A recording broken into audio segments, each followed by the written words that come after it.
Bonsoir, âme mortelle, et bienvenue dans Ghost Universe. Ce soir, je vous raconte l'histoire d'un lieu qui terrifie les hommes depuis la nuit des temps.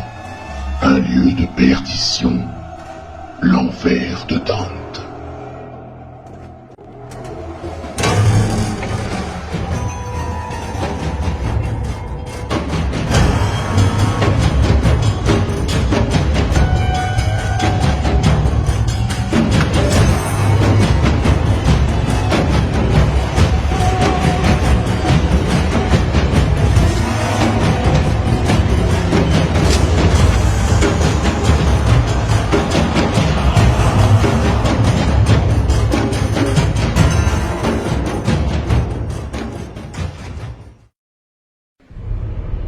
Selon Dante, l'enfer serait divisé en 9 cercles, et 7 de ces derniers regrouperaient les 7 péchés capitaux.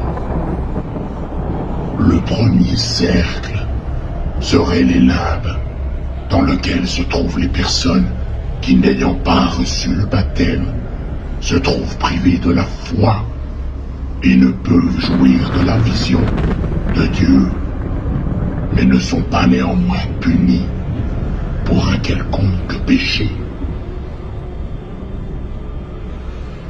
Le deuxième cercle, la luxure.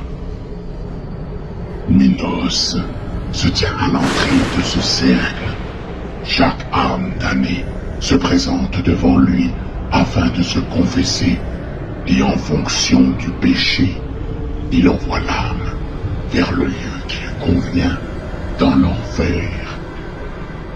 Dante reprend Minos, roi de Crète, connu pour sa sévérité et pour son sens de la justice, cité dans les écrits d'Homère, qui le plaçait dans l'enfer comme juge des âmes.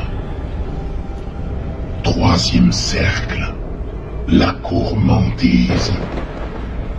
Ceux envoyés dans ce cercle sont immergés dans la fange puante, sous une pluie sans trêve, mordus, décrivés par Cerbère, troisième gardien de l'enfer.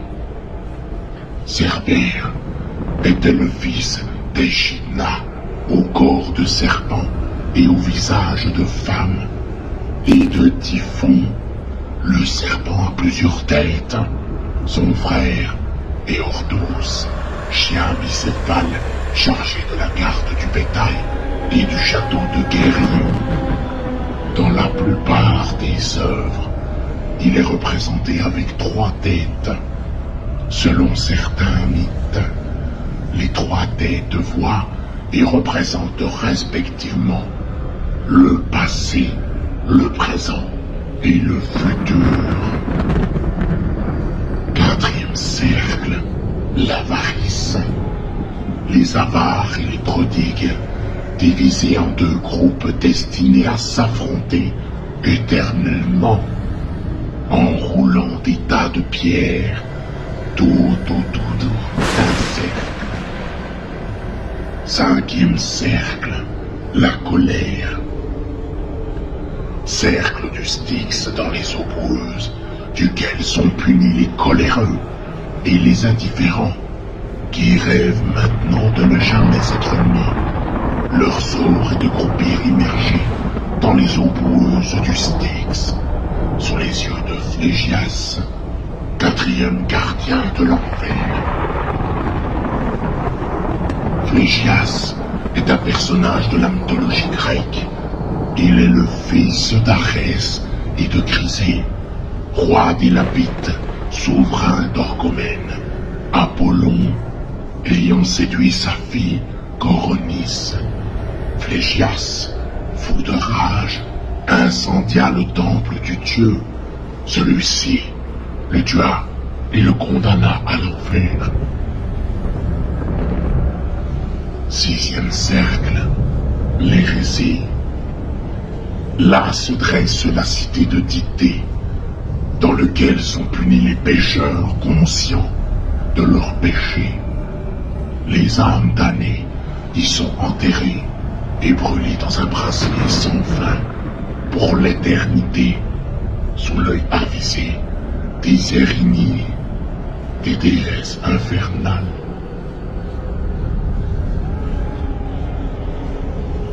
Le 7e cercle, la violence.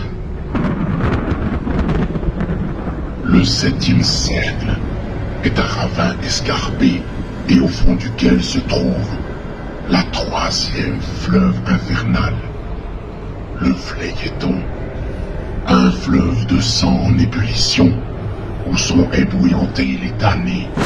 Ce fleuve constitue le premier des 3 girons qui divisent le 7e cercle, où ils sont punis, les violents. Sur l'autre rive du fleuve se trouve le second giron. Ici se tiennent les violents contre eux-mêmes, les suicidés transformés en arbustes secs, éternellement déchirés par les harpies. Le 3e et dernier giron est une lande brûlante où séjournent les violents contre Dieu, la nature et l'art, mais aussi les blasphémateurs et les usuriers. Le 8e cercle, ruse et tromperie, appelé Malebotch, où sont punis les fraudeurs. Le 8e cercle est divisé en 10 bolges. Chaque bolge est un fossé circulaire. Les cercles sont concentriques, creusés dans la roche et descendent en terrasse vers le bas. À leur base s'ouvre le puits des géants. Dans les bolges sont punis les ruffians et séducteurs, adulateurs et flatteurs, fraudeurs et simoniaques, devins et ensorceleurs, concussionnaires, hypocrites, voleurs, conseillers fourbes. 9e cercle, la trahison. Lucifer y résiderait. Ce cercle est divisé en 4 zones, couvertes par les eaux gelées du Cocyte. Dans la première zone, appelée Caïna, de Caïn qui tua son frère Abel, sont punis les traîtres à la parenté. Dans la 2e, Athénora, d'Athénor qui livra le palladium de Troie aux ennemis grecs, se tiennent les traîtres à la patrie. Dans la 3e, la Ptoloméa du roi Ptolémée XIII, qui au temps de Jules César tua son hôte Pompée, se trouvent les traîtres à leur hôte. Enfin, dans le 4e, la Judée et Judas qui trahit Jésus sont punis les traîtres à leur bienfaiteur. Voilà, c'est ici que se termine cette histoire. J'espère qu'elle vous aura plu. Et vous, croyez-vous à l'enfer? Et comment l'imaginez-vous? N'hésitez pas à me le dire en commentaire. Quant à moi, je me retire dans l'ombre, mais je reviens bientôt pour un nouvel épisode.